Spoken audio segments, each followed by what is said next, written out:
All right, welcome back, everyone, to another episode of Fake Nerds Watch for Star Trek Picard Season 3.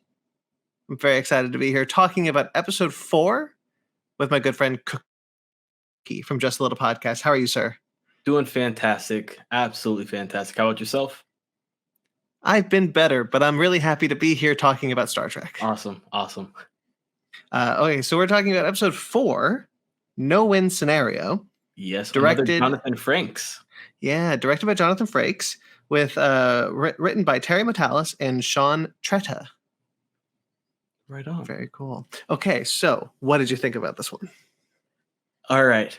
I'm going to lay it all out there because this was the worst. This was the worst episode. I'm joking. I am joking. You broke my heart.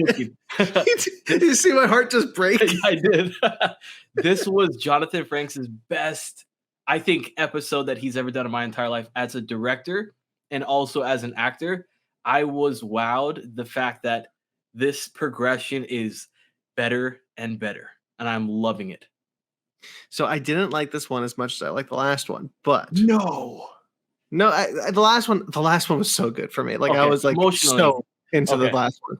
This one was excellent. Another just excellent episode of the show. Okay. We are 4 episodes in, and I'm still waiting for the rug to be pulled out from under me. Right. It's a good episode. I've got flashbacks from season 2, and we're all like, hey, season 2 is pretty good. Hey, finally they got it right, and then like, whoop, shit. Yeah, exactly.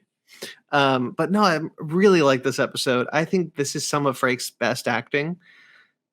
He's definitely got the rust off, and I'm starting to see the Will Riker I missed all those years ago. Absolutely. And we don't go to Raffi or Worf this week. Yeah, nothing at all. I was surprised. So I'm assuming that we're probably going to get a Raffi Worf centric episode for the next one, just to make up for lost time. I think we're still getting some Titan action next week. You think so? Yeah. Okay. So I should say, by the way, full spoilers, obviously, for this episode, but we are recording this one again a little bit late. So by the time you guys are watching this episode, the 5th episode will have aired, and hopefully we'll be talking about that in the near future. Yes. But yes, let's get right into it, because the Titan is adrift. Yes. There is it's getting pulled into this kind of gravity well that is pulsating, and they're dead. Yes, they're dead, literally dead. I was going to say dead in the water because nautical terms, but literally dead in space, just floating in. And there's so much tension because of that build. And as time progresses on, we get more of an understanding of what's actually happening and kind of the gravity of what's actually happening here. It's like the suspense builds, and the score that's attached to this episode for me, I think, resonated so well with how everything was kind of playing along. Yeah, I agree. I think when I really appreciate, like problem solving Riker, like, is there anything we can do? Is there any power that we can take that's not going to kill us? And when they're like, we're drained, we're dead, there's nothing left. His first instinct is to go to Picard and basically be like, well, kind of like, I think they owe each other an apology. Yes. At that point, because they were both being douchebags to each other. Yeah. But it was really nice that he did it, not just to kind of like, kind of bear everything out and be like, and I want to talk about his monologue in total, but like, tell Picard, like, you need to spend some time with your son at this point, because yes, I don't think we're getting out of this. And I think that was a really good monologue, and it was placed very well as far as the writing aspect. It was placed very well for Riker to kind of just like open up to Picard a little bit more, but in a sense opening up to himself of why he's actually here, why he's on the ship, why he's with Picard at this moment.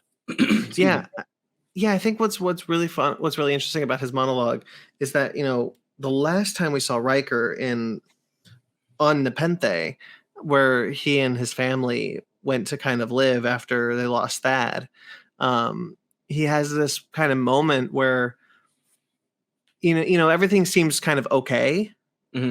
Like they're not okay as a family, but they're kind of he's making pizza, he's being a good father to Kestra, and there's a sense of like someone said this really someone put this really well, trauma porn. The first season of Star Trek Picard is very trauma porn. Okay. If you think about it, Riker and Troy lost Thad. Seven lost Icheb, which I'm never forgiving them for that. That was ridiculously unnecessary. It was. And then Picard lost everything essentially. Like he lost his family. But what he says in this episode really kind of recontextualizes it as like I was trying to be okay, but I wasn't. They really make it matter that Riker lost Thaddeus, and he has this moment where he's just kind of like laying it out to Picard, where he's like, Deanna feels everything, but after a while she stopped feeling anything from me. And when he said that to me, it resonated so much because who Diana was on the Enterprise. And for Next Generation, she was the ship's counselor. So it's like her job was to counsel people. And the one of the people that she loves and cares about the most is Will. And to be able to console him during this moment, she can't do it because she's so torn apart because of who she is as her species. She feels a lot more than a human would. So she's feeling these emotions. She's looking to Will to be a husband, a supporter, still a father, and he's broken down as a person, as a whole. So it's like two broken people can't uplift each other, and they're falling down. And it's like, it breaks your heart to hear him come to the realization of that moment of, crap, I'm losing my family. And I'm seeing Picard, his family slipping away. And the only thing that I can do is let him know what's happening to me. And maybe that might open his eyes a little bit to the perspective that, hey, you have an opportunity to go and maybe not be a father, maybe not make up for lost time, but you have the opportunity to at least get to know your son in a small way. Yeah, I really appreciated that because, Riker and Deanna are a wonderful relationship, and I love them dearly, and I will to the end of time. And it's really great that we got to see them as a couple in Nepenthe in season 1, but it just didn't feel. It felt hollow because of what season 1 was trying to do, and I think season 1 did what it was trying to do very poorly, but kind of recontextualizing it as in this way of having Riker be like, Deanna's an empath, and when an empath can't feel any emotion from their husband, it hurts them. And I didn't want to hurt them anymore, so I thought leaving would be the way to go. But what did I do? I ran to the very thing I was running from. Exactly. I ran back into space, back into danger. Yes. And he says a moment where he's talking about his son going 6 feet under. And he's like, even though it's like super shallow, I couldn't see him get all the way down. And like hearing that, and he's like, and now I'm in nothing but blackness around me. And it's almost like he's reflecting on that moment and now seeing himself kind of get into this peripheral grave, if you will, and being lost to space. Yeah. Let's talk about the flashback that kind of like pops up throughout the episode, which is back in 10 Forward, because they got to pay for that bar somehow. But it's set before season 1 of Star Trek Picard, and I appreciate the continuity of having the uniforms that I despise from that season. God, I hate those uniforms so much. They're so ugly. I don't know what it is about it either. There's just something about them that I'm just like, I hate this. And it's crazy because like you notice them. I'm just lost. I'm just sitting there just zoned into everything that I could. I love uniforms, man. I'm like such a uniform nerd when it comes to Star Trek. That's why Riker being in his. It's not even his book uniform. Okay, so real quickly, I don't mind going into this tangent. This is my show. I can do whatever I want. The last episode, I believe it was. Yeah, it was last episode when we see the flashback where they're back at 10 Forward. Man, I really like that bar. And Uh, we'll Go get ahead. to another spot later on about 10-4, but Oh yes. yeah, it's really funny how often 10 forward shows up in the show. But when Riker's wearing his uniform, I guess you can kind of be like maybe this is a captain's jacket, but Mhm. he's wearing the uniform that he's wearing kind of a variation on the uniform that he's wearing in a book that came out around the same time as I think just between season 1 and 2, Okay. which was about him on the Titan with Deanna. And I never agreed with that being the uniform that she should be in. I think he should have been in the gray and blacks that we see Mhm. him in lower decks. Okay. That's my thing about the uniform. I don't, maybe I'm wrong, maybe I got the timeline wrong, but it's weird. All good. Anyway, so we have this flashback has a bunch of Starfleet ensigns, I guess. They're not cadets because they're Correct. wearing. They're wearing the full uniform, not necessarily like an academy uniform. Yeah, so I think they're ensign, they're lower deckers for sure. Yes. And they just were like, you know what's a great bar in LA? 10 forward. You know what would have been crazy is if we got some of Lower Decks live action, just in that glimpse of a moment. I don't know if the timeline would actually match up or not, No, it but doesn't. You're close though, but we're getting that next season of Strange New Worlds, remember? yes, I do. So that would have been nice to kind of get that little hint of the live action version crossover. Would have been Yeah. really cool. At that point, I think either Boimler would have to be a captain Yeah. because it's been 10 years. Um, but yeah, we see these kids and they're like, Picard, we want to hear about some stuff. One of the things that I do really want to shout out is I really like hearing about the adventures that Picard and the Enterprise went on after Nemesis. Yes. Yes. Because obviously we're never going to get those stories. They're all untold stories. Exactly. Yeah, and so we get like these hints of like, hey, the Herosian came to the Alpha Quadrant. Did you ask Admiral Janeway for help? And he's like, oh yeah, I did this. Well, Worf was with me. Although he says Lieutenant Commander Worf, and that bugged me because I'm like, at that point, Worf would be a commander. Give you a full command. Exactly. Yeah. Yeah. Did you catch it when we got into the bar? The set design was really well done, but there was this picture right above the bar, and it was of Picard just standing there, his red uniform, like he's in his commander uniform, just staring out. I don't know if you caught that, but I just thought that was so cool that he's being Oh, displayed in the bar. are you talking about the one where he's looking at Guinan? I want to say so, and then it pans down to one of the ships. Yeah. So this is really funny. That's really funny that you brought this up because that's kind of thrown the fandom into a tizzy. Okay.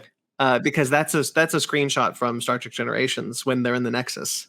Oh, okay. Okay. So how would Guinan have a picture of that if they were in the Nexus? Exactly. So Terry Matalas said she got an oil painting made of the two of them from a psychic image that she had. That's cool. That's and I was funny. like, yeah, all right. I don't care. We'll let it slide. I appreciate him trying to be like, look, if you want an explanation, I can come up with one, but there really isn't. Yeah, it's just a painting. Yeah. Anyway, so he says. So the weird thing about that flashback, though, is that because it's pre Star Trek Picard season 1, Picard is awfully happy to talk to these Starfleet kids, and he was like really against Starfleet in that first season. Correct, and that was something that I thought was very interesting as well, because knowing his personality, he does not like to do that at all. And at first, they played it off pretty well with him saying, maybe not now. Let me just get back to my food. And like, all right, come on, please, Papa. And he's like, all right, I'll tell you. Come sit on Papa's lap. Let's go have a little story time. And he just was smiling ear to ear. And I was like, who is this guy? Well, it's like that, but that feels like Picard before the Utopia Planitia shipyards were destroyed, right? It felt like it was almost like the second annual Picard Day. So he's like gone through the mill of the first one. He's like, all right, I know what to expect. Let me just go in here, get this day done, and be on with it. Yeah, it's really weird. But I mean, I like it. I liked the story time. I was happy to have it. It's just as it lines up with the continuity, kind of strange. Mm-hmm. But let's move on a little bit to talk about well, we get Jack involved in that story because I want to talk about that later, actually. Okay, all right, we'll get back to that then, because that's part of a revelation that happens a little later. Yes, which is beautiful. Yeah, so where do we want to go next? So Picard goes to Beverly and says, hey, can I have a moment with Jack?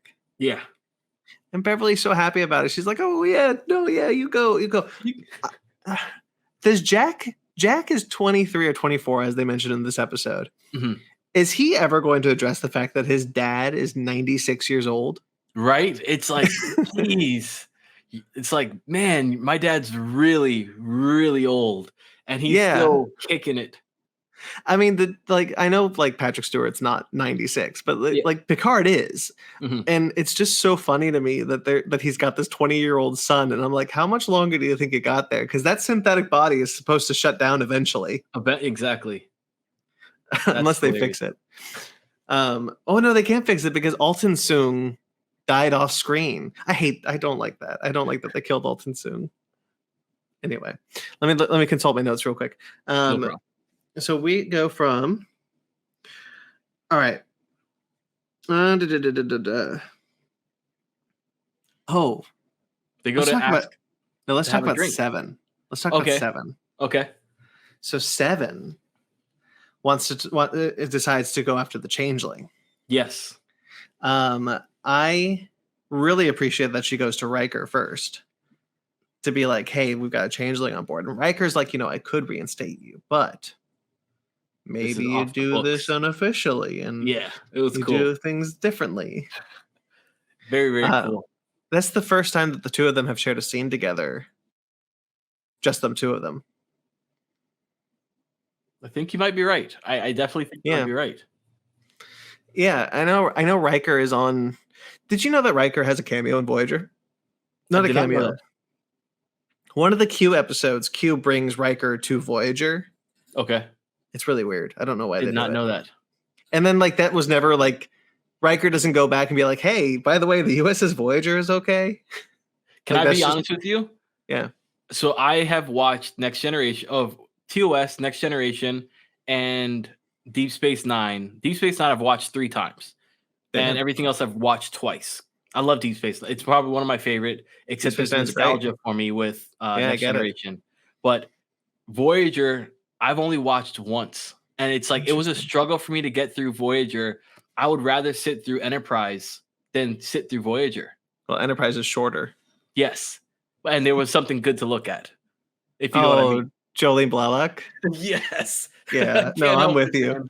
I'm with you. You know what? Look, I get it. Sometimes sometimes look, that show is meant to be the sexy Trek. So Yes. I don't fault anybody for being like, you know what, to Paul. Yes. But Voyager for me, like, just never really resonated as well. So a lot of what happened in Voyager for me, I don't really recall too much. Like I remember Yeah. it, but if I'm like to go and hit off like cues, I would be like, I have no idea what's going on. Okay, so what happened in the third? No, I'm kidding. No, I like Voyager. I think Voyager is honestly the weakest. I know Enterprise gets a lot of crap, a lot of flack for being the weakest show, but honestly, I think the last 2 seasons of Enterprise are a lot stronger than the entirety of Voyager. Right on. Voyager just never really. Voyager just kind of spun their wheels and did all they could to just kind of keep them stranded in the Delta Quadrant, and I feel like after a while they kind of ran out of ideas. Mhm. But the Borg were fun. I liked it when the Borg showed Borg's up. always great. We got to talk about that. That's a big thing that Which we need one? to talk about when we get to it. Oh, of That course, reveal. of course.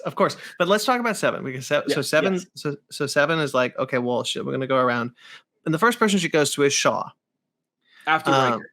After Riker, so she goes to Shaw and says like, okay, we've got a changeling on board. You know the crew better than anybody. How would I find out who this changeling was? Mhm. And I really like this moment between 7 and Shaw because I know that Shaw has this moment where he's pretending, quote unquote, pretending to be nice to 7, but I think he's genuine. I do too. And it was funny because like when that happened and 7 even called him out, like, you'd be a changeling, like instantly. And I looked back and I was like, maybe that was just his way of like opening up to her and just showing like her his true emotions. Like, hey, you really are a great, great person and you can be a captain very soon. Yeah, I think so. I think he the way that Shaw as a character is written, I would 100% believe that he decided to disguise a moment of honesty as a lesson in how to find a changeling. Yeah. And I appreciate that because I really like Shaw as a character. He's This growing on me. episode cemented him as like one of my new favorite characters. He grew on me, especially towards the end when you have his monologue, and Mhm. then after we'll get to it later on, but after we have his monologue and then we have this reconnecting of characters, that moment for me solidified like, okay, he's not that bad. He's He's really not not that that bad, right? He's not that bad. bad. See, I clocked it. I clocked it from the beginning. I've always been Team Shaw. Hashtag Team Shaw. Oh man. Anyway, so something that Seven does is something that Seven learns is that a lot of changelings need. Well, okay, so this is actually a continuity issue that's kind of ruffled some feathers. I don't know if you know about this. But Seven is told to find the changeling's bucket. Yes. Not all changelings had a bucket. Correct. Yes. Only Odo did. Yes, only. And I remember that too as well. So once that happened, I was like, ah. And when the changeling actually kind of, I guess we'll get to it shortly, but when the changeling finds out what's going on and goes after Seven and shoots the actual bucket and he kind of like dissolves away, Mhm. I didn't really care for how he looked. Like I wanted this Oh Deep yeah, Space Nine look. they look really meaty Yes, they this don't time look like around. correct.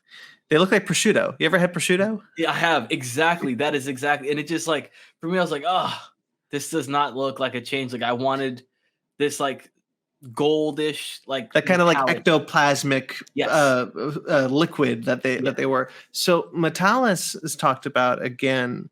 One of the things that I really like about the season of Picard is that Dave Blass and Terry Metalis, who worked on the show, Dave Blass is production designer, Terry Metalis is the writer and showrunner. Um, they're constantly online Okay. and they're talking to people, and one of the things that people brought up was this idea of like, hey, why do the changelings look so different? Was this just a design aesthetic decision, or is there a reason? Apparently there's a reason that these changelings look this way, and I think it's related to what we see because we're talking about changelings. I don't mind because Vadic doesn't get a lot to do in this episode. So let's move to Vadic real quickly because she exhibits a new power. We learn I was wrong. She is a changeling. She is 100%. And she cuts off her arm, Mhm. and her arm creates this like Face. floating face in the ether, which is not something we've ever seen a changeling do. No, not at all. So these changelings aren't necessarily, they're not what we've seen before. Not at all. So it's like, are they connected to the Great Link? Well, apparently they were. Okay. Because remember in 2 episodes ago, or maybe the last episode.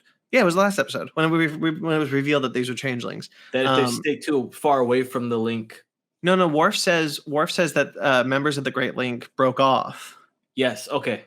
To come back to the Alpha Quadrant and destroy the Federation. And that's what we're seeing now. And I wonder if maybe, and this is just speculation on the speculation on the go. I wonder if maybe like the fact that they've been away from the Great Link for so long has like warped their abilities or warped their form. Because they do a really good job of. Granted, it's been of course years since we first saw Odo to where we are now, but like the ability to fully create a body and have the nose, have the features of an actual human and things of that nature has been really well developed since Odo. Well, but even so, like Odo was the only changeling who couldn't take the form of a person. Okay. Every other changeling did. Remember, Bashir was a changeling. Yes. For years. Not years, but for like months on Deep Space Nine. Yeah. That was, man, real quickly talking about Deep Space Nine, because they did a trivia about it on the Ready Room that I've been watching. Okay. I'd never watched the Ready Room before now. And I gotta say, Will Wheaton, not a good interviewer. I love Will, man. He's too much into his own thing. He is, but he's a nerd. He's a nerd who like expresses nerdom in a great way, I think. He likes to put himself, he likes to project himself into a lot of it, and I wish that he kept a more objective look. But anyway, Bashir, when it was revealed that Bashir was on this like Dominion prison planet with the Klingon with one eye. Martog. Martok, yes. When that was revealed, that blew me away. I was like, oh shit, where's Bashir? Yeah. So you're right. You are very, very true. But the bucket thing is weird because it's a Bajoran bucket that is weird because after a while, Odo didn't need the bucket anymore. Mm-hmm. Now, once again, like I'll say this again. Terry Metalis did say that it's possible that he just needed something, so he replicated a bucket in the system's replicators. I can buy that. It's at that point for me, you kind of get into nitpicky territory, and I prefer not to go down that far. I'll nitpick the shit out of uniforms. Of course you will. But not buckets. Not buckets. And Jesus, I'm a nerd. But we do see the connection with Shaw and him kind of like saying, okay, you need to go do this. And it's almost like he kind of gave her permission to do this. And it was very interesting on how everything kind of unfolded and how she learned to go and look for the residue left by the changelings. Residue. Sorry. Residue left by the changelings. He coined the term. I'll give him that. When Seven says it, it's so weird hearing Seven say something like that. Yeah, I really appreciate that scene between Seven and Shaw, and I really like Seven going through and trying to find this changeling and everything like that. But real quickly, going back to Vadic, how do you feel about Vadic not being the big bad? Feel good. Really? I feel really good about, because it's like everything kind of happened so quickly. With, if she was the big bad, for that to happen in episode 4, I'm like, maybe if they introduced her to episode 4, I think then I would have an appreciation of her being the big bad. But the fact that she's already here, and spoilers, we will get to the end of it, but what happens to her at the end, it's like, okay, yeah, she's definitely, definitely not the big bag. And I enjoy that because it's like, it brings this mystery added into it, and the unfolding of how everything is going to happen is really cool. It keeps you on your toes. I don't disagree with that. I have to sit on it for a bit longer. For me, the reveal of who the major bad guy is of the season is going to really need to pay off, because I really got my hopes up for Amanda Plummer being like the villain of this season. Okay. Because, if you go back to Star Trek VI and Discover Country, Christopher Plummer is the villain of that movie. There is no one above him. That's it. The big bad. And he really works in that role. And so I thought, when you have Amanda Plummer, and the reason why you have Amanda Plummer is because of that connection to Star Trek VI. Yeah. Like, I thought maybe you were doing it to make her the big bad. So I really have to know, like, okay, well, now you've defanged this character because there's someone worse than her. That worse character really needs to pay off for me to, and this is the only time in this whole show where I've kind of gotten a little worried. Do you think that maybe this is a way for the show to kind of give a redemption to Amanda, and she realizes very quickly after she's cut off her hand that she is simply a pawn in this big old game, and she is expendable. And now that she's realizing she's expendable and she's dead in water again, it's like maybe she's going to come to the realization like, oh crap, maybe I didn't choose the right side. Maybe I really need to rethink my strategy here and figure out how I can come out of this alive. Again, it's all about execution. I could be okay with really anything as long as it's executed well. So if that is the case to doing it, then I hope it's well done. But where we're at right now, I'm a little disappointed. Do you think we have enough time to solidify the big bad? And I think we have just enough time. So it's gonna be a squeeze. It's definitely gonna be really tight, and we still have yet to see LaForge. Geordi, of course. We have still yet to see Geordi. And well, we did finally get like a modern day Deanna. So that's, by the way, I do really appreciate that instead of saying instead of giving us the year, whenever they flash forward to the present, they just call it present day. Yeah. I like that. It's a nice touch. It is. And then flashing back, it's like 15 years or 25 years or whatever. Yeah. Normally things wouldn't do that. They'd be like, oh, Mhm. back in 2401, and I'd be like, okay. Yeah. Anyway, so okay, so Picard and Jack. Let's go back to Picard and Jack. Sorry, my mom's on the phone back there. I hope it's not too loud. I don't hear. Great. So we go back to Picard and Jack, and they turn on a holodeck program for 10 And what forward. for 10 forward, of course. And it was what I liked a lot was Picard goes and says, "You want a drink?" And he's like, "Sure." And he was very hesitant, but he's like, "You know what? Let me open up. Let me see what he's about." And then Picard goes back and he's like, "Oh, this is one from my backyard. This is a good year." And he's like, "I don't really like wine." And I was like, that was hysterical. I think we're going to see a theme where Picard is going to offer people wine and they're going to deny it. It was The whole so season. funny. He said, "Give me the cheapest whiskey you have," and he pulled out Jameson. I'm like, it's not that cheap of a whiskey, man. That's Well, what is money in the 25th century? touche. Yeah, exactly. Why'd he even bring up money? Well, okay, so actually this is a good question that's been coming up a lot recently. There's a lot of talk about financial there's a lot of financial phrase like above my pay grade, the cheapest whiskey. What do those phrases mean in the 25th century in a post-monetary society? That's interesting. Yeah, right? And That like is, the simple answer is nothing. They're just turns of phrases. You yeah. know, what whiskey do you want? The cheapest whiskey. Above my pay grade right now doesn't even mean the same thing. You know, it normally just means most people I think use it in the military just to mean an admiral. Yeah. And so it would make sense that in the 25th century it would just evolve to be this meaningless turn of phrase to speak to people above me. Mhm. We have a lot of phrases even today that we don't even know the origin of. Yeah, very true. But we say them in everyday life. There is one, however, that I'm going to kind of pull back the curtain of my own personal life and say that I a little while ago started saying, "And Bob's your uncle." Do you know what that means? I know the phrase like it is what it is. Bob's your uncle. No, and there it is, and Bob's your uncle. You do this, you do that, and Bob's your uncle. Well, guess what phrase shows up in this damn episode? Bob's your uncle. Bob's your uncle. Jack says, "Well, Bob's your uncle. Fanny's your at," and I tell it out of here. Good.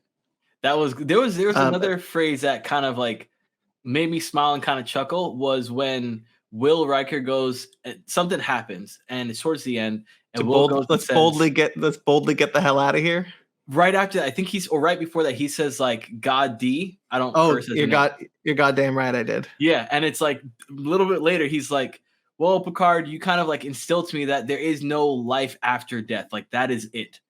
And it was really hilarious when he said it because also not only is Sir Patrick Stewart an atheist, but it's funny like how that kind of played in. And there really is no God in all of Star Trek in the sense of you're right. That was earlier. That was earlier in the episode. Yeah. That was when because Riker says, he because thinking about his son's death, he said, there's nothing I've seen out here that proves to me there's something after this. Yes. And that kind of goes to Gene Roddenberry's idea of the future where there would be no religion, at least in the Federation, but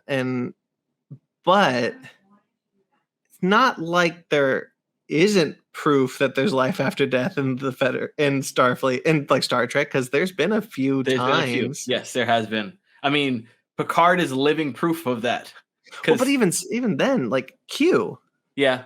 Q is definitely a god, I would say. There are omnipotent beings. There are things that you could think are gods. But yeah, you're right that it's just like it is. I can see where Riker's coming from, though, for sure. Because again, this is a society of atheists, essentially. Yes. But anyway, so Jack and Picard. Picard are at the bar, and Picard fills up his glass 4 times. Did you notice that? I did not notice that. Now that you say it, though, that's hilarious. Maybe it's just like retake after retake or whatever. Well, that's exactly what it is. I'm very sensitive to something like that. So he's like, okay, here's, we got the two glasses. He sees them, kiss the ice, pours the ice, pours the ice, pours the ice, pours the ice. And it's because it's just the two takes. That is hilarious. But it was really funny. Go back and watch that and just laugh. Because you just hear, it's like, do you want ice with your whiskey? Yes. And you just hear the ice clink 4 times. I'm definitely gonna laugh at that. That is priceless. Yeah, I thought that was fun. Anyway, so they have this talk over whiskey, and once again, they find a way to get Patrick Stewart into a chair. Yes. Which I appreciate that they're doing. And so they kind of have this not necessarily, I think, the heart to heart that Picard wanted, but that Jack is like, when's the hair gonna go? And which is hilarious. Yeah. And one of the scenes that I really like is that, Jack says, if you think I need this, I don't. Yeah. It's okay. I don't. And Picard's like, maybe I do though. Yeah, exactly. And I was like, oh, I love the maturity of Picard in that moment of realizing Will was right, because at that point, like when Will and Picard are together, Picard tries to like overtake and say like, you know what? I'm sorry. You're right. And Will's like, shut up, listen to me.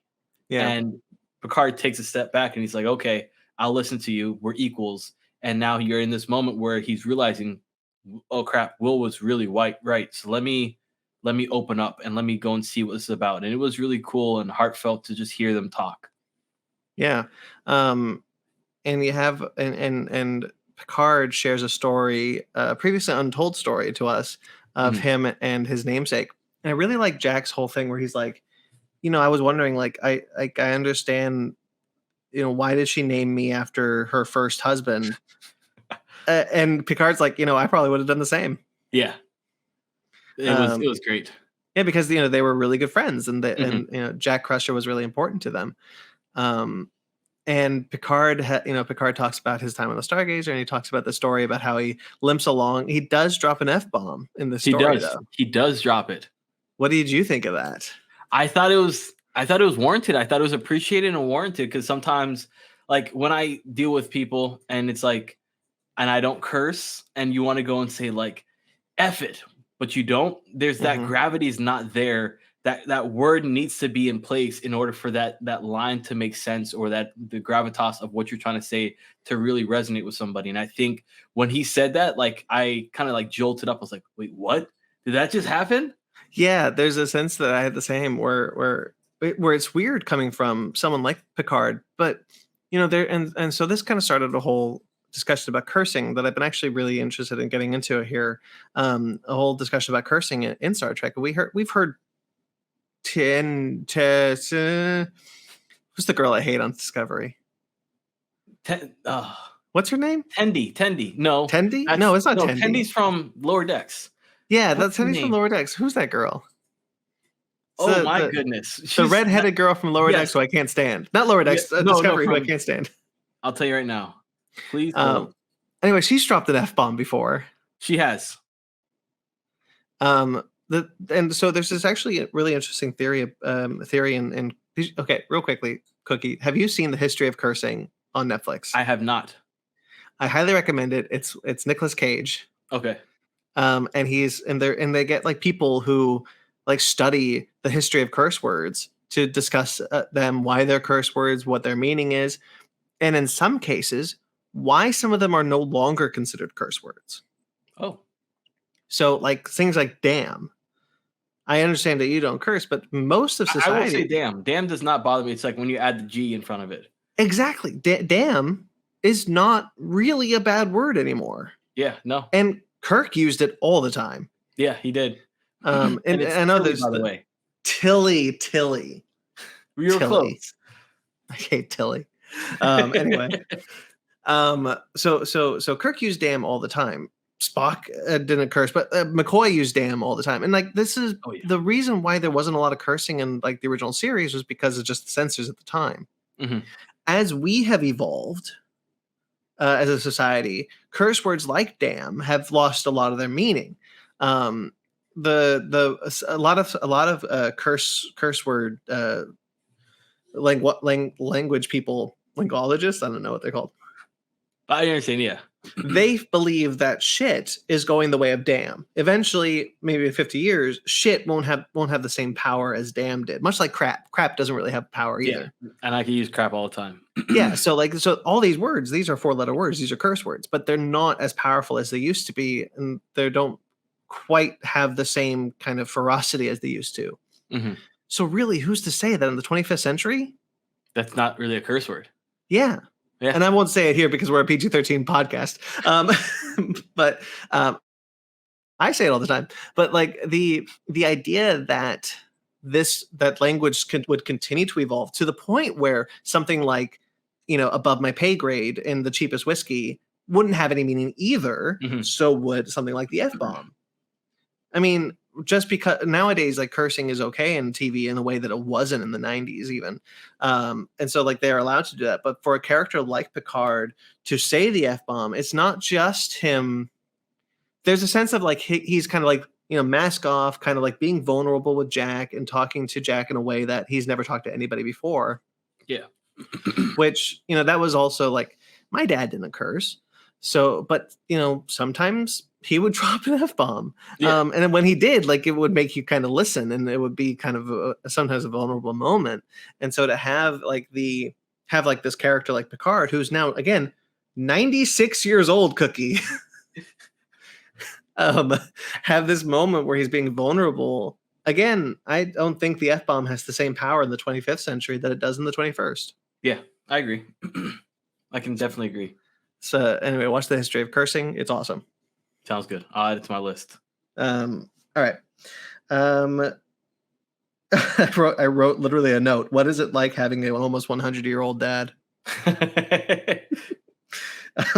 Anyway, I also really like the kind of like acknowledgement that Picard has at being his so advanced age to be like, me and Jack, we stole the shuttlecraft and we went to get laid.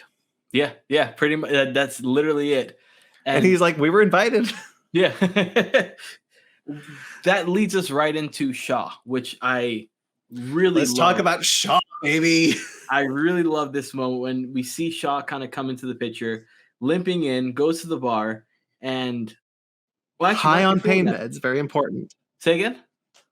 High on pain meds, yes. Very important. But right before that, it was just Picard and his son Jack. Well, and some people started to come in, and then the bar kind of filled up. I like the idea, by the way, that the holodeck can be used in case of emergency to kind of like give people a respite for the danger. So that was really nice, and the fact that they still continue to go and talk and things of that nature. And then Shaw hobbles in, jacked up on pain meds, and then he just goes to town and spills his beans on who really Picard is, the Picard that nobody knows. And we get to understand that Shaw was a grease monkey. Real quickly on the language thing, I'm glad you brought that out. Grease monkey, also a term that has no meaning in the 25th century. Correct. So they don't have grease. Exactly, at all. So hearing him say that, and it's like he was in engineering, and I guess at that time we had the Borg come in and they were attacking his ship. Wolf 359. Yeah, and during that time, the entire crew is pretty much gone, except for 50 people left on the ship, and they make their way down to get to the shuttle, and the shuttle there's only one left with 15 seats. And you 10 seats. 10 seats. 10? Oh, 10. Sorry, 10 seats. And you see somebody come up who's of higher rank and kind of just point, you go. And at that point in time, you're seeing Shaw really like break down emotionally. You see the glassy eyes. He's holding back the tears, but he's pouring his heart out in why he has this hate for not just the Borg, but this hate for one Borg in specific who has a name. Yeah, he says the only Borg so evil they gave it a name. Which I was like, geez, that hit well, hard. That would be well, so a lot of people are comparing him to like Cisco, and I understand that there is a sense of Cisco-ness in it because of Wolf 359. But like, imagine how many officers survived Wolf 359. Yeah. How many of them aren't okay? Yeah. And like Shaw wouldn't like Picard because he's probably looking at that like, hey, we gave this guy a free pass after he destroyed 40 of our ships Exactly. and all my friends. And he said there's that, and he went and even said like the people that were on my ship, those were my jacks. yeah. And I was like, oh, that like to like really kind of tweak your mentality of Riker of Picard, and Picard at that time, of course, wasn't Picard. But it's like you look at that person and you don't see Picard as the admiral or as the captain. You see Picard as the Borg because you have this riddled mindset of PTSD that you've lost everyone you've cared about. And there's a moment where we have Picard kind of talking. We'll get to that in a second, but Picard talking about the only family he's ever really need was through the Enterprise, through Starfleet. And hearing that, it's like you go back to Shaw and realize that Shaw, that was his family. He literally watched his family die, and he watched somebody pick a handful of his brothers and sisters and says, you guys are safe. Everybody else, I'm sorry. And he probably is looking at it like, why me? Yeah. Why not someone else? Correct. And so there's a sense of like survivor's guilt, right? Like in that, like Shaw is a cocktail of just the most basic PTSD trauma you've ever seen in your life. But the way Todd's I can't remember his last name. Swanwick? I don't remember. The way that he plays it is so real and emotional, and he's just, that he doesn't want to be saying this. Yeah, not at all. Like you see it at the end. You see it at the end when he's like, I really did it this time. Yeah, and he said that. What was the line that he said? He traded. Sorry, after a while, asshole became a substitute for charm. For charm, yeah. And I was like, yeah. Because he has this thing where he's like, I was just a dipshit from Chicago. Yeah. Why was I picked to live? Why not someone more deserving? And so like, obviously someone like that would probably be cleared and be like, yeah, I'm going to stay on Starfleet. I'm going to do this. He never has to deal with Picard. He's going to rise up to the ranks, and now he's a captain of his own starship. And we've seen it before. He's a captain who keeps his head down. Yes. He follows orders. He keeps his head down. He keeps his crew safe. That's it. That's his prime objective, is to explore and to make sure that all my crew go home. And he has this, this mentality from that trauma that is his sole mission in his life, is making sure every single time they leave, they all come back. Yeah. And that's why this is so important. That's why this is so rough for him, because these two people come onto his ship and put his crew in unnecessary danger. Mm-hmm. But even then he's looking at this admiral, and he at this person he believes is still Locutus of Borg, and he's looking at this person, and he just starts saying things, and he just can't stop. No. Do you think that's the reason why the writers kind of brought it in as, hey, I'm jacked up on pain meds, to make it as an excuse of why he is talking the way he's talking? Yes. Okay. Yeah, I do think that there's a sense of like the writers wanted him to say these things, and the only way that this character would say those things if he was on these pain meds, because otherwise he keeps it bottled up. Mm-hmm. And so putting him on these pain meds, it's kind of a substitute for making him drunk. Yeah. Right? Like, you're not going to make him drunk because he's probably not someone who drinks. Not at least religiously. I know he says he drinks a little bit in the first episode, but not like, maybe it's like I don't think he can. Yeah, I don't think he's a guy who like gets himself drunk. Yeah, I agree. because he seems like the kind of guy who's like, I need to always have my wits about me. I need to constantly be here. And honestly, he's probably a good captain, if not just a dipshit. Because Human 7 calls him an asshole in this episode. That was so refreshing to hear her say that, because right now technically she's not part of the Federation at this moment. So yeah, she's off the books. And we get a really nice callback to the dipshit thing later. But Picard still has a lot of guilt from when he was Locutus. He probably will always have that guilt from when he was Locutus. But he understands. He's like, there's a lot of people that were probably hurt in that time. No, Cookie, I have to ask you, where are the Titans' escape pods? Why couldn't they use escape pods if they were dead in the water? Oh, it's a great question. I wonder if the Titan has escape pods. They should. I don't Well, see why why? not. They're a pretty small ship. They could just use shuttles. Interesting question, right? It is. It raises an alarm. Maybe that's a question we need to ask to Mr. Terry. The easy answer is the writers needed these characters in the situation, so maybe the escape pod scene got cut. Because, like, again, the storytelling has certain rules to keep the flow, and you can't constantly be asking. You can't constantly being like, okay, well, the audience is going to ask this question. Let's answer this with line of dialogue. If it breaks the flow of that show, then you kind of start losing momentum, and you can't lose momentum. So, personally, doesn't really bother me, but it is something I was like, well, if you're stuck, why don't you just use the escape pods? Because the Enterprise E had escape pods. I guess, where do you escape to at that point in time? Oh, that's a good question, because they're in an asteroid field. Yeah, they're also in the gravity well. Yeah, that's a good point. So the escape pods would be useless. Yeah. All right. So they have a plan. They do. They have a brilliant plan for both their problems. The changeling problem and also getting out of there. So they have a plan. Beverly has realized that these energy surges operate a lot like contractions, which means this is a living being that they are in.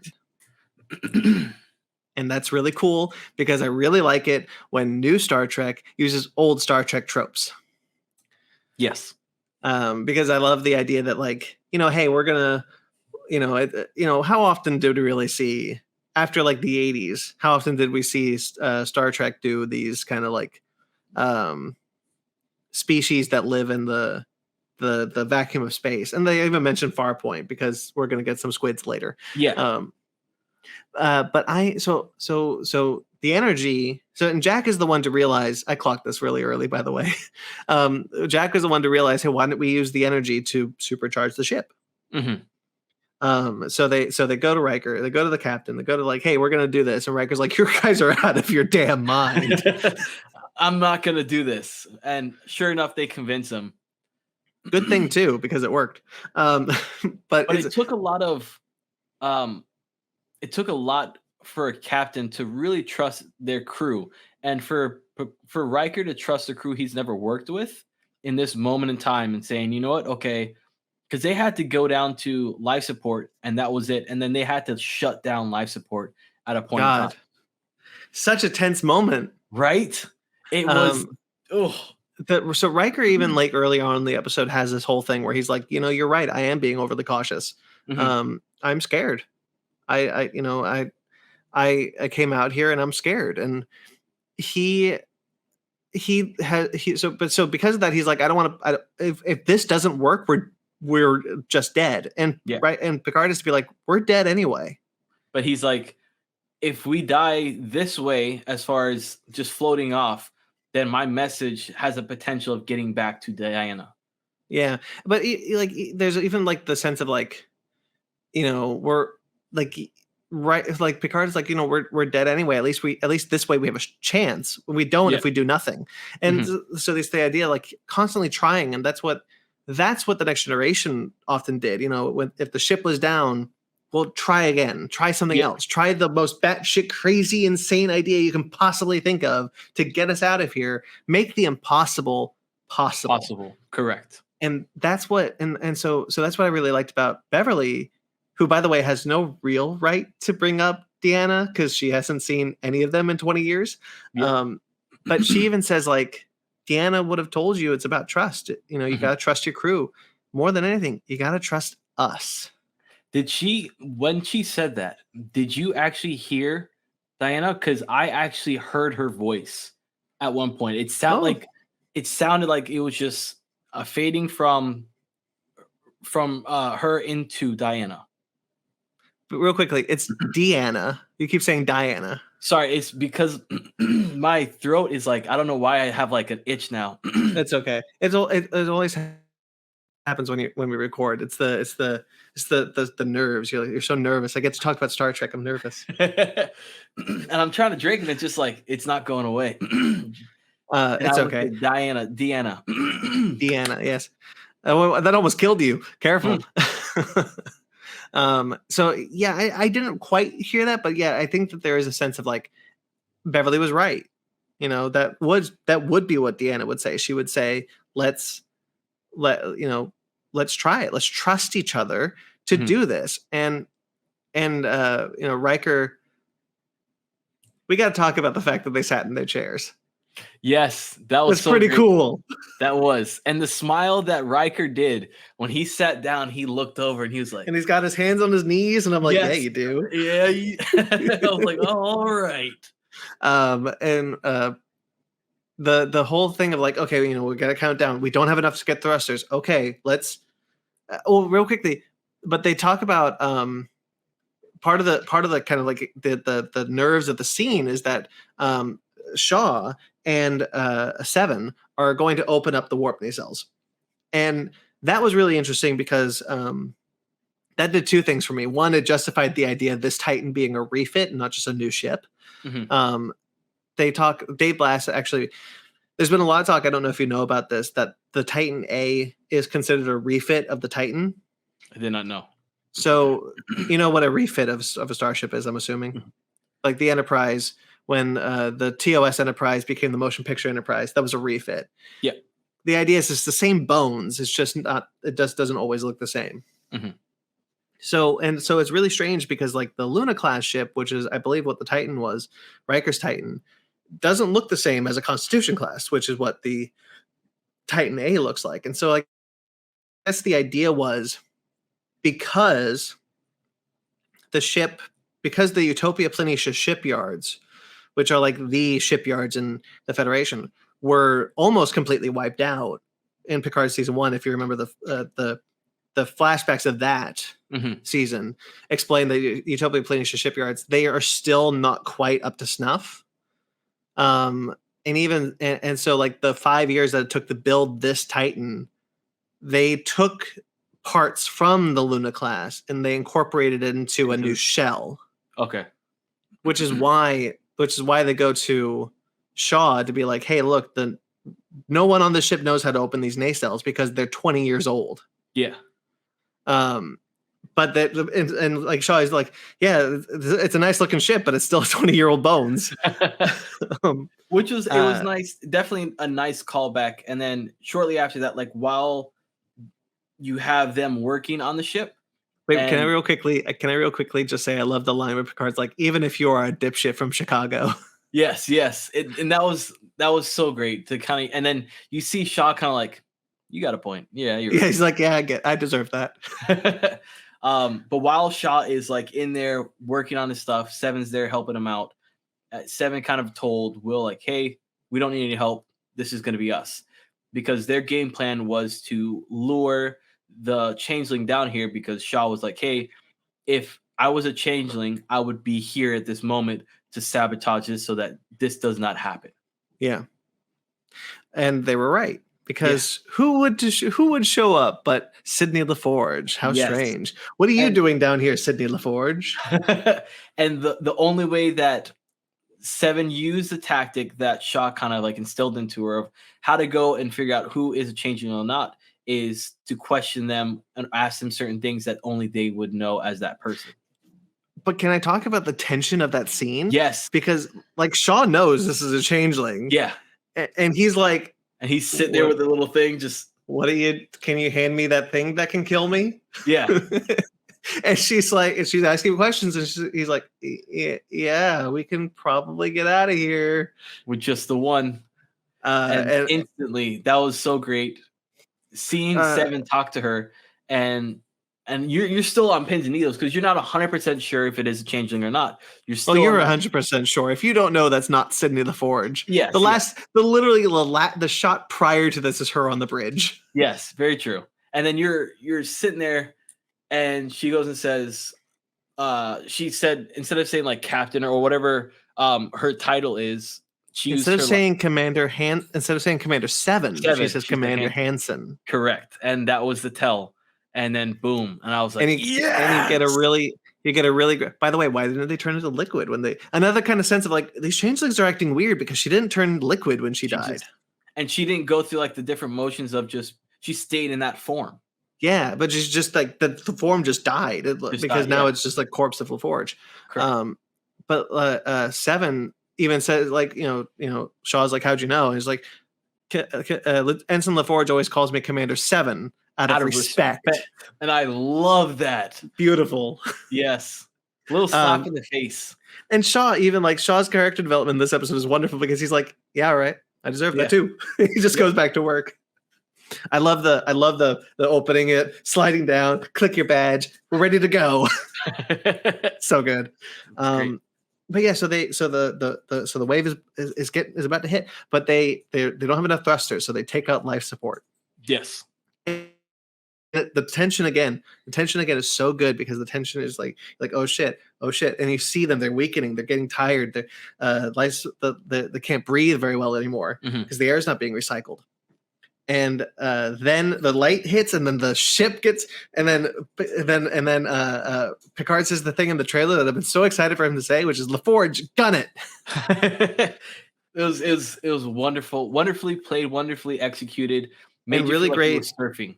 And even before that, you even get like Jack and Picard like trusting each other to move around the asteroid field to get them into place, and then Vatic shows up. And Riker throws an asteroid at her, and it's beautiful. Yes. Excellent, well done. And even Beverly goes and says, like, Will, did you just throw an asteroid? And he's like, you're goddamn right, I did. It was so good. It's such an exciting scene because like the Titan's moving and they can't stop it. And you see the energy coming into the warp core, coming into the nacelles, and Riker just gets up and he hops down those stairs and he plugs in the thing. Is like, follow my orders exactly. And they throw an asteroid at that ship. It's beautifully done. Amazing. I just want to end because I think the space babies. Yes. Beautiful. Really happy to see that kind of life form in Star Trek again. For sure. And it just like, it brought it back to the original like catchphrase to like boldly go discover, like seek out new life. Everything was just perfect right there. It's just, this season feels more like Star Trek than the first two seasons did. Yes, I agree. And like, I don't want to say that like Star Trek is dead or whatnot, but like Picard season 1 and 2 very much went away from kind of the Star Trek formula of being on a ship and being with a crew, and they're far more serialized. And while this season is serialized, it's a ship adventure. It's the crew. We get new life. They discover new life, albeit accidentally, but they did it. Yes. And it just feels so good to watch the show week in and week out. Like it really does. I agree. It feels very much. I'm still waiting for them to pull out the rug from under me, man. It feels like Star Trek. And I'm enjoying every minute of it. So, yeah. I really liked this episode. Oh, we get a log reading at the end. Yes. That was nice. It was good. And while Riker is talking to Deanna, kind of Deanna having this thing of like, are you and Jean-Luc in trouble? And he's like, I'm not sure yet. Yeah, probably. And like the answer is yes. You stole a starship. Big trouble. You stole a starship. Yeah. And you almost killed an entire like crew. I wonder what's going on with Jack, because we also get at the end, Jack has more of those kind of like flashes of something. Mm-hmm. It was on the back wall. It looked almost like it was a tree roots coming to life, red tree roots coming to life. And it was like his PTSD. He's slapping his head, trying to get this image out of his head. And it takes a while for him to actually kind of come back to normality. Yeah, we don't really see him do it in this episode, but obviously in the next episode, I'm sure it'll be fine. Mm-hmm. Well, not fine. Clearly there's something wrong with Jack. Yeah. So we're now 4 episodes in. This coming episode will be 5, which means we're halfway through the season. I'm still feeling good about the pacing here. I still see enough room to wrap up everything that they've set up so far in a nice bow. Mm-hmm. But we're getting close to where it's going to get rough. Yes, for sure. So we got to start getting answers soon. If we don't start getting answers by episode 6, I'm going to start getting worried. You and me both. That is okay. That's it. That's all I got. Right on. I think we covered that episode in about the length of the episode. Yes, but it was still good. It was good to kind of like air it out and talk about it. So it's a good episode. It's a good season. I'm really enjoying it. And I really appreciate you doing this with me every week, even though it's very stressful for you to get this going. All good, my friend. All good. All right. So that'll do it. Cookie? Yes, sir. Yeah. Why don't you plug your stuff? Sounds good. I am going to be hopefully dropping a new video. I got a CGC unboxing to go and do. It's just one comic, but it's a comic that's been a long time coming. So I'm super, super happy about it. I just actually had to film it, edit it, and throw it up onto the interwebs and make that happen. But you have the podcast. Every single Tuesday, I drop a new episode. Just dropped one recently. I might be taking a long hiatus for quite some time, but I will disclose all that information as time progresses on. But yeah. Not from this show, right? You can't leave me. It's tough. It's tough. We'll see what happens. You got to give me the season. Oh, I will give you this whole season. That is 100% sure. But as far as like other shows, we will see, or even comic books, we will see. It's going to be tough. Okay. Just give me the season and we'll talk after that. Sounds good. All right. I know the inside baseball. I know the thing that Cookie is referring to, and it's something I knew was coming. I knew this was coming. Look, if you don't give me Lower Decks or Strange New World season 2, that'll be fine. But you got to give me the end of the season. Absolutely, absolutely. All right, I can find someone else. I'm sure. Find a replacement for you. Anyway, I mean, if you think about it, I'm Mike's replacement, right? I look at you as. Yeah, that's fair. Actually, technically, you are Mike's replacement. You know what? I prefer you anyway. There you go. Get out of here, fake nerds. I'm sure he's not. I'm sure he's not watching this. He's not. No, he's not. Sorry if you are. All right. Anyway, so that'll do it. All in good fun. Cookie, once again, thank you so much. So, guys, once again, this is Fick Nerds Watch. Fick Nerds Watch is a part of the Fick Nerd family of podcasts. There's plenty of shows you can check out on this channel. There's actually a new one coming, which we'll talk about later on the upcoming episode of Fick Nerd Podcast. But as far as Fick Nerds Watch goes, we're still trucking along on Fick Nerds Watch for Star Trek Picard. But the other show for Fick Nerds Watch, which was The Last of Us, is over. The final episode of The Last of Us has aired, and so has the final episode of the Fick Nerds Watch series on it. My friends and co-host Sparks, Ryan, and our friend Pi have finished their watch through of the show, and upcoming Mandalorian season 3. We're going to finally be talking about the Mandalorian season 3. We're going to be bunching those episodes up in kind of threes for as long as we can, and so stay tuned for the first episode dropping soon. Once again, we'll talk about 3 episodes in one. There's plenty of other shows you can check out. Of course, you can check out Basement Arcade. Basement Arcade is our video game Let's Play series. Basement Arcade Pause Spinning, a new episode is up now, doing really well. You check that out if you guys want. There's Animation Station, which has a few episodes out now. If you want to check those out, Fick Nerd Book Club, maybe coming back soon. We'll talk about. We'll stay tuned for updates and things like that. My show Conversation, which is my audio show, it's audio only. That show will be coming out in April, so stay tuned for updates on when the exact date is. I should have that soon, so stay tuned for that. I don't mind spoiling it on here, but Cookie is one of my guests on that season of Conversation, so that was a lot of fun to do. So that's that. I think that's all I have to plug. Oh, I forgot to plug the Fick Nerd Podcast. Fick Nerd Podcast is the show where all of this comes from. Fick Nerd Podcast is our mothership show. We go live every Sunday night. If you want to hang out with us, come in the chat, come hang out, come listen, talk to us about the news. We last week talked about Scream 6. Spoiler alert, we all really like that movie. You can check out that review. That's up now. Coming up this week will be Shazam! Fury of the Gods, which I unfortunately won't be able to do, but I will be on part of that episode. So stay tuned for that. And then there's John Wick and D&D and so many other movies coming out this year. We're going to be doing Indiana Jones, a lot of stuff, a lot of cool stuff on the Fick Nerd Podcast if you guys want to check those out. We greatly appreciate it. That's it. Of course, you got our Public and our Patreon if you'd like to support us financially.